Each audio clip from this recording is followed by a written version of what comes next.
আৰু বিশেষ কিবা এটা ফ্লেগ এটা লগাই দিয়ে সিহঁতে, কিবা মূৰ্চাৰ ফ্লেগ এটা লগায়। কিছুমান বস্তু চালোঁ আমি, ফ্লেগটো লগাই কিনে সিহঁতে কি কৰে, এই 5 টকাকৈ কালেকশ্যন কৰে। বিধানসভাত ভাল ভাল বস্তুবিলাক হয়, ভাল ভাল কথাবিলাক হয়, মন্ত্ৰী মহোদয়ে ভাল ভাল কথাখিনি কয়, কিন্তু গ্ৰাছৰুট লেভেলত কি চলি আছে ভয়ংকৰ ঘটনা।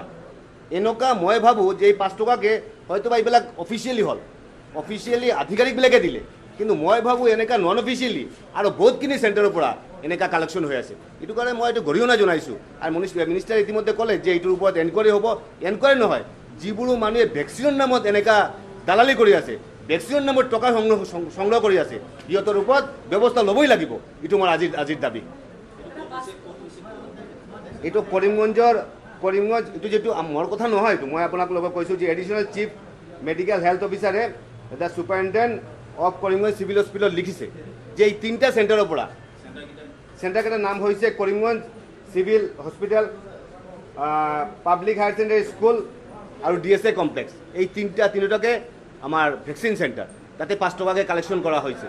এই 5 টকাকৈ কালেকশ্যন কিয় কৰা হৈছে? প্ৰায় 1,60,000 টকা কালেকশ্যন কৰা হৈছে। এই টকাটো কিয় কালেকশ্যন কৰা হ'ল? কোন গভৰ্ণমেণ্টৰ কিবা অৰ্ডাৰ আছে নেকি? সেইটো কাৰণে মই ভাবোঁ যে এই ভেকচিনৰ নামত যিটো চিণ্ডিকেট চলি আছে, ভেকচিনৰ নামত যিটো দালালি চলি আছে, এইটো বন্ধ কৰিব লাগিব। আৰু অসমৰ ৰাইজে যাতে ভালকৈ যাতে ভেকচিনটো বেজটো ল'ব পাৰে, এইটোৱে আজি মই দাবী কৰিছোঁ। আৰু আচ্ছা, কথাটো হৈছে মুখ্যমন্ত্ৰীৰ কোনো মানে হেৰিয়া নাই, কণ্ট্ৰল নাই মোৰ যিটো লাগিছে। কাৰণ আমাৰ দায়িত্বশীল মন্ত্ৰী এজন, তেওঁ PNID মিনিষ্টাৰ হয়, PNID মিনিষ্টাৰ হয়, এইখন ডিপাৰ্টমেণ্টৰ তেওঁ মুৰব্বী হয়, এইটো ডিপাৰ্টমেণ্টৰ। তেওঁ ক'লে যে টেক্স ইম্প'জ কৰা হ'ব, আমি গৰিহণা জনাইছোঁ, আমি ধিক্কাৰ জনাইছোঁ। পিছতে মুখ্যমন্ত্ৰী ইণ্টাৰফাৰেঞ্চ কৰিব লগা হৈছে। কিয় ইণ্টাৰফাৰেঞ্চ কৰিব লগা হৈছে? এইজন মানুহ যদি ইনকেপেবল হয়, যদি তেওঁলোকে খেদি দিয়ক, তাৰ ওপৰত ব্যৱস্থা লওক। ব্যৱস্থা যেতিয়া ল'ম তেতিয়াই গম পাম যে আমাৰ মুখ্যমন্ত্ৰীৰ এটা সৎসাহস আছে। নহ'লে গম পাম যে এইটো মেকিং চলি আছে বস্তুটো, যে যি ক'ব প্ৰথমে চাই ল'লে যে অসমৰ ৰাইজে কি কয়, বিধানসভাৰ আমাৰ যিবোৰ MLA যিবোৰ আছে সিহঁতে কি কয়, যেলে দেখিলে যে অসমৰ ৰাইজে এবং বিধানসভাত এইটো লৈ অপোজ চলি আছে, এইটো কাৰণে সিদ্ধান্তটো সিহঁতে সলনি কৰি দিলে। এইটো কাৰণে মই ভাবোঁ যে মুখ্যমন্ত্ৰীৰ কোনো কণ্ট্ৰল নাই মন্ত্ৰীবিলাকৰ ওপৰত। এইটো কাৰণে যি চলি আছে, কণী বেছি খায়, এইটো কাৰণে কণীৰ দাম বাঢ়ি গৈছে। না, একজন মন্ত্ৰীয়ে দায়িত্বশীল মন্ত্ৰীয়ে এনেকুৱা ক'ব আৰু মুখ্যমন্ত্ৰীয়ে নাজানে বা মুখ্যমন্ত্ৰী ইণ্টাৰফাৰেঞ্চ কিয় কৰিব লগা হৈছে, এইখিনি বস্তু পৰ্যালোচনা কৰিব লাগিব। আজি এনেকুৱা হৈছে আৰু বেলেগ বিভাগক এনেকুৱা হ'ব, এইবোৰো ষ্টেটমেণ্ট দি কেনে অসম ৰাইজক কি কৰা হয়, অপমান কৰা হয়। 1 নম্বৰ কথা। 2 নম্বৰ কথা হৈছে যে আজি মুখ্যমন্ত্ৰীয়ে যে এইটো উদ্যোগ কৰিলে, আজি উদ্যোগ কৰাৰ লগে লগে কি হ'ল, এইজন মন্ত্ৰী যিজন আছে তেওঁৰ ভাৱমূৰ্তিটো ক'ত থাকিলে আৰু তেওঁ যে অন্যায় কাম কৰিলে এইটো গম পোৱা গ'ল। এইটো কাৰণে মই ভাবোঁ যে এনেকুৱা বিভিন্ন বিভাগত এনেকুৱা অন্যায় কাম চলি আছে আজিৰ দিনত। আচলতে কি হয়, কেবিনেট মিটিং সিহঁতে পাতে, ঠিক আছে, প্ৰতি সপ্তাহ, কিন্তু কি হয় সিহঁতে কিবা গাৰ্জিয়ান মিনিষ্টাৰ, ইনচাৰ্জ মিনিষ্টাৰক গাৰ্জিয়ান মিনিষ্টাৰ কৰিব লগা হয়। সিহঁতে কি কৰে, কিবা গাঁওবুঢ়া গাঁও প্ৰধান লাড়ু মুড়ি চিৰা কেনেকুৱা খাব, এইবোৰো চলি আছে। সেইটো কাৰণে মই ভাবোঁ যে আজিৰ দিনত যিটো মেইন ফ'কাছ দিব লগা হৈছিল, আজিৰ দিনত মন্ত্ৰীবিলাকক কণ্ট্ৰল কৰিব লগা হৈছিল, আজিৰ দিনত এটা পৰিৱেশ সৃষ্টি কৰিব লগা হৈছিল। আজিৰ দিনত আমাৰ যিখিনি মানুহ আছে, অসমৰ ৰাইজ যিখিনি আছে, কেনেকৈ ভালকৈ থাকিব। আমি যেতিয়া কেবিনেট ডিচিশ্যন হয়, কেবিনেট মিটিং হয়, আমি অসমৰ ৰাইজ চাই থাকোঁ নহয় নেকি? আমিতো চাই থাকোঁ, আমি অসমৰ ৰাইজ চাই থাকোঁ যে আজি কিবা কেবিনেটত ভাল এটা ডিচিশ্যন হ'ব।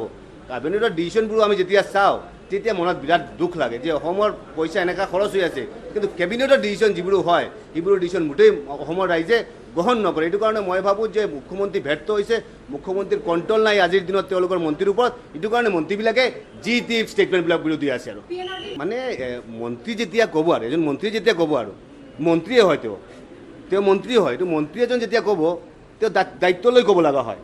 এজন মন্ত্ৰীয়ে এনেকুৱা কথা ক'ব, পিছতে মুখ্যমন্ত্ৰীয়ে উদ্যোগ কৰিব লগা হয়, তাৰ মানেটোকো আপোনালোকে বুজি লওক। মানেটো এনেকুৱা হৈছে মন্ত্ৰীবিলাক কেপেবল নহয়, সিহঁতৰ দায়িত্বৰ পৰা সিহঁতক খেলিব লাগে। এইটো কাৰণে মই ভাবোঁ যে মুখ্যমন্ত্ৰীয়ে যদি উদ্যোগ কৰিছে তেনেহ'লে মুখ্যমন্ত্ৰী ব্যৱস্থা লওক। আৰু যিজন মন্ত্ৰীয়ে এনেকুৱা কাম কৰিলে, যিজন মন্ত্ৰীয়ে অসমৰ ৰাইজৰ লগত প্ৰতাৰণা কৰিলে, সিখন মন্ত্ৰীক মিনিষ্ট্ৰীৰ পৰা খেদি দিয়ক। আৰু তেতিয়াই গম পাম আৰু যে মুখ্যমন্ত্ৰী এজন সৎসাহসী মুখ্যমন্ত্ৰী বুলি মই বিবেচনা দিম। আৰু মানে কথাটো হৈছে এনেকুৱা যে ধনশ্ৰী বুলি এনেকুৱা নহয়, আৰু বহুত এনেকুৱা প্ৰকল্প আছে য'ত নেকি অসমৰ ৰাইজৰ টকা এইখিনি, টেক্সৰ টকাটো, এইবিলাকতো টকা গভৰ্ণমেণ্টৰ টকা নহয়, এইখিনি টকা অসমৰ ৰাইজৰ টকা। অসমৰ ৰাইজৰ টকা যদি এনেকুৱা অপব্যৱহাৰ কৰা হয় যদি, তেনেহ'লে মই ভাবোঁ যে অসমৰ ৰাইজৰ ধনখিনি ব্যয় কৰা হৈছে। চাণক্যই কি কৈছিলে? চাণক্যই কৈছিলে যে এজন ৰজা তেওঁৰ মেইন দায়িত্বটো কি? মেইন দায়িত্ব প্ৰজাৰ সম্পত্তিখিনি ভালকৈ ৰখা। এতিয়া আমি টেক্স দিলোঁ আৰু টেক্সখিনি যদি গভৰ্ণমেণ্টে যদি ইফাল ইফাল কৰি কিনে যদি বেয়া কৰে, যদি আপুনি চাওক না, এই যে আমাৰ বিধানসভাৰ যদি চৌধৰ যিটো ফুল লগোৱা হৈছে, বিৰাটকৈ সজোৱা হৈছে, এইখিনি দৰকাৰ আছে, কিন্তু ইমান বেছি দৰকাৰ নাছিলে। সেইটো কাৰণে মই ভাবোঁ যে আজিৰ দিনত আমি যিটো চালোঁ যে অসমৰ ৰাইজৰ টেক্সৰ টকাটো বেয়া কৰা হৈছে, বেয়াকৈ বেয়া কৰা হৈছে। সেইটো কাৰণে বাৰম্বাৰ আমি কৈ আছোঁ বিধানসভাত বস্তু উত্থাপন কৰি টকাটো যাতে সদব্যৱহাৰ হয়, তাৰ কাৰণে আমাৰ যি কৰিব লগা আছে বিধানসভাত আমি বস্তুখিনি ভালকৈ আমি তুলি ধৰিম বাৰু।